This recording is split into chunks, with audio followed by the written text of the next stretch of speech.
First pitch to center field. Lee is there. Ball game over. What a nice win for the Giants. They come from behind. From MLB.com, this is the Morning Lineup Podcast. I'm your host, Will Leach. Today's Friday, April 25th, and with the first selection of the MLB.com Morning Lineup Podcast Draft, I select talking about actual sports that happened and were played on Thursday night rather than 3 hours of names being slowly read off in a Microsoft Excel spreadsheet. We're going to tell you everything that happened in baseball on Thursday night, and we're going to do it in under 10 minutes. Will Leach, Morning Lineup Podcast host, you are on the clock.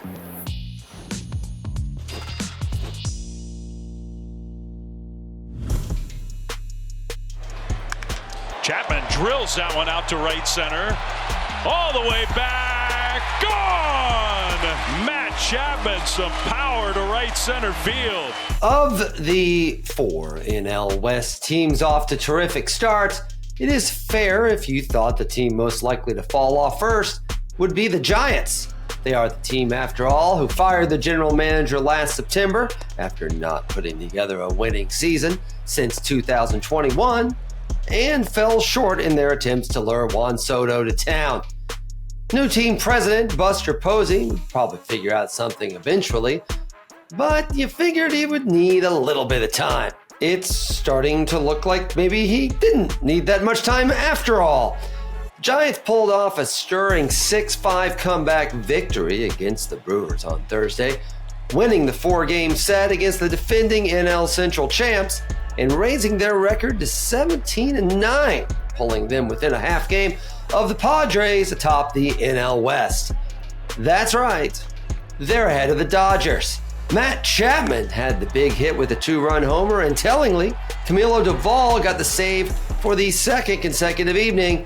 He might just have his closer's job back. The Giants, who have MLB's RBI leader right now, who is Wilmer Flores, have 3 games at home against the Rangers this weekend before heading to San Diego next week for what could be a battle for first place in the NL West. Kinda looks like the Giants aren't going away after all. Cole Reagans only goes 3 today, giving up 4 runs. Reagans might not be on his game today, and whatever Reagans is doing is not working. The Royals swept a doubleheader from the Rockies on Thursday, but hey, who hasn't? All told, though, one wonders if the Royals might have traded one of those wins to avoid the unfortunate business that went down in Game 1. After struggling through one of his worst outings of the season, give up 4 runs on 3 hits in 3 innings and having his 4-seamer velocity down a full mile per hour from his average, Cole Reagans left the game after the 3rd inning with left groin tightness. Ugh.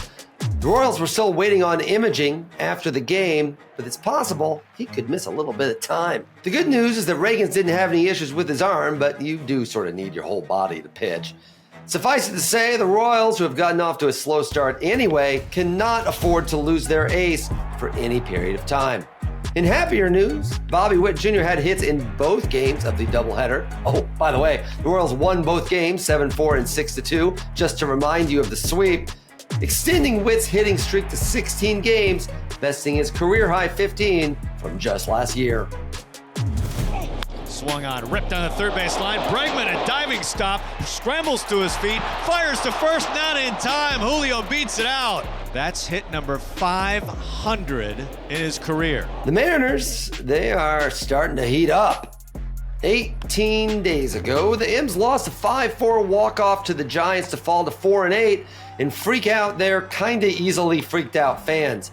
But since then, the M's have gone 10-3, which is particularly impressive because they've been on the road at Cincinnati, Toronto, and Boston for most of that time.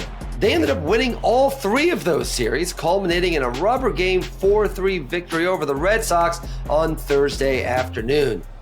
That one was particularly impressive because it came over Garrett Crochet, who had come into the game having given up just 2 earned runs in his last 4 starts. He actually gave up 4 in the first 2 innings of this game. That's what happens when you run into the buzzsaw that is the Seattle Mariners. Julio Rodriguez got the 500th hit of his career in this game, by the way. He's only 24 years old. What had you done by the time you turned 24? But you didn't have 500 hits. Here are 2 other games from earlier Thursday. Orioles fans got a night off from tearing out their hair and the hair of their loved ones, barely hanging on for a 2-1 Beltway Series win over the Nationals. Cade Povich gave up only 1 run in 6 2/3 innings and earned his first win of the season. Rookie Shane Smith threw 5 shutout innings in a rain-shortened game that only went 7 innings as the White Sox beat the Twins 3-0. It ended the White Sox 14-game losing streak at Target Field, so you can go back to sleep now.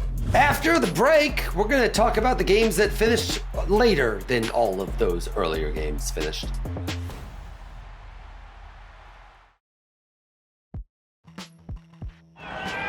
Line drive to center field. It's a base hit. Streaking around third is Urias. The throw to the plate is late. It's late. The A's have arrived in West Sacramento.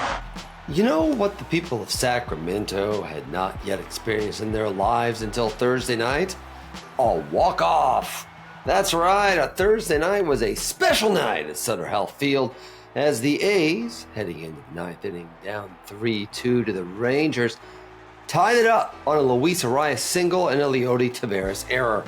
That set the stage for Jack Wilson to hit a walk-off single to give the A's their 4th ever win in 12 tries at the home of Greta Gerwig and the rock band Tesla. And yeah, Sutter Health Field's first walk-off. Welcome to the big Sac Town. On Wednesday night, the Diamondbacks bullpen blew a late inning lead and an extra innings home loss to the Rays. On Thursday, they did it again. After Yandy Diaz tied it up in the top of the 9th in the 10th inning, Christopher Morel did this. And a shot to deep left, and that baby is gone. The Rays ended up winning 7-4, pulling themselves back out of last place in the AL East.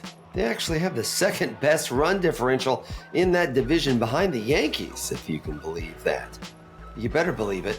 It's true. He lines it to the left field corner. It's pretty deep. That ball is gone. The Angels have the lead. That was Zach Neto launching a tie-breaking homer in the bottom of the 8th as the Angels crawled themselves back to 500. 4-3 win over the Pirates. Kenley Jansen, who has yet to give up a run this season, earned the save, his 6th of the season and the 453rd of his career. Did you know he's only 25 saves behind Lee Smith for 3rd all-time? Well, now you do. The Cubs, after 2 fun wins over the Dodgers, continue their early season schedule gauntlet against the Phillies on Friday with a 2:20 p.m. Eastern Time first pitch on MLB Network. Be Colin Ray versus Taijuan Walker, but don't worry, those won't be the only guys who pitch. Relievers have become quite popular in recent years. Also on MLB Network on Friday, Orioles-Tigers at 6:40, and when that game's over, Braves-Diamondbacks. Those games will also have relievers.